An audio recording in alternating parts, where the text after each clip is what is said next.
Alright, so I thought I'd give an explanation of the differences between Macross and Robotech, especially as it is in the US with their releases.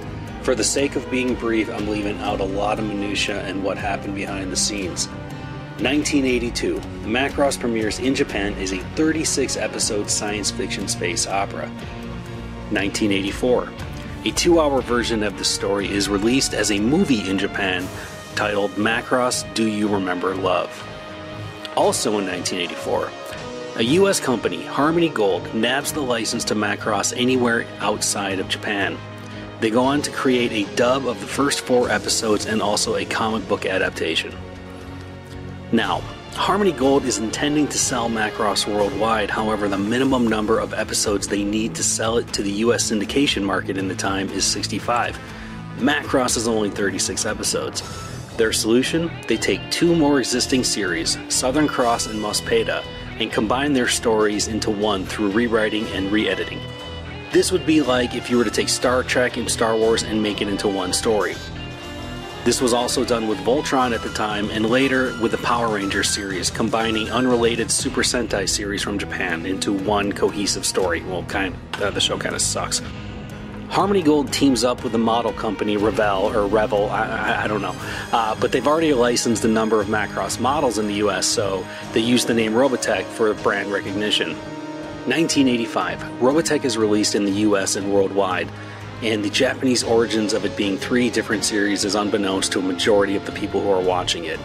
At that same time, Macross Do You Remember Love gets a small VHS release in the US and other parts of the world, licensed by the film's Japanese distributor, and more or less flying under the radar of Harmony Gold's exclusive rights to the name. This was in the 80s and things weren't as easy to track like they are now.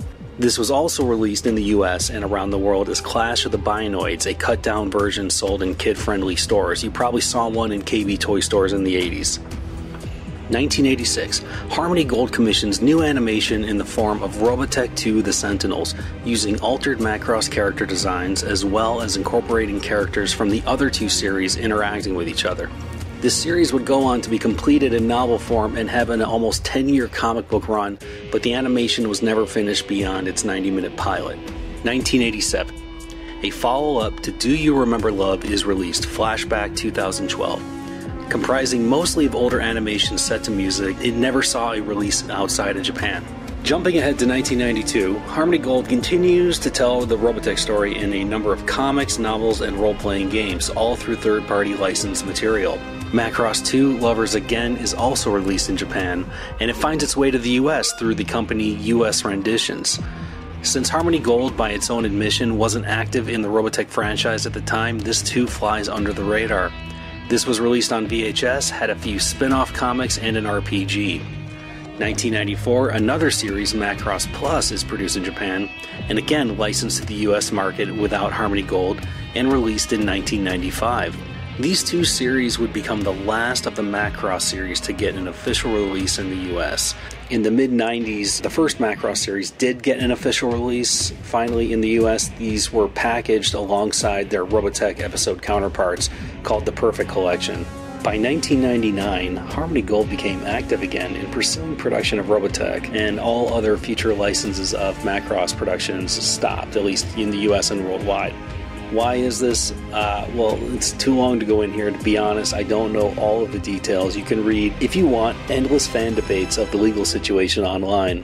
However, Macross 2 and Plus actually did get continued releases in the US, both on DVD and online. This was likely because the statutes of limitations had run out, so Harmony Gold didn't have a claim.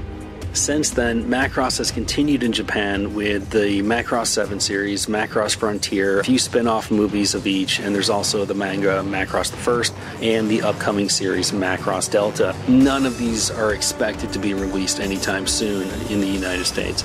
Harmony Gold has continued animated projects with the Shadow Chronicles and Love Live Alive, as well as announced sequels Shadow Rising and Robotech Academy. While there's a few elements of the first Macross series within these, they are really not a sequel to Macross in any way. One character in Shadow Chronicles is derived from Macross, but he doesn't really resemble his Macross counterpart. And that's another story for another time. Harmony Gold does continue to license the original Macross series, coming out with a completely new English dub in 2006, and more recently as a collection of the original episodes along with their Robotech counterparts on DVD. They also did license a few products from Do You Remember Love, including a doll of Hikaru and some Valkyries. How that went about, I'm not entirely sure. So there you have it. Obviously, I left out a lot of details of both franchises, but these are the broad strokes of the differences between the two. Think about it as two completely separate stories that had an almost identical beginning.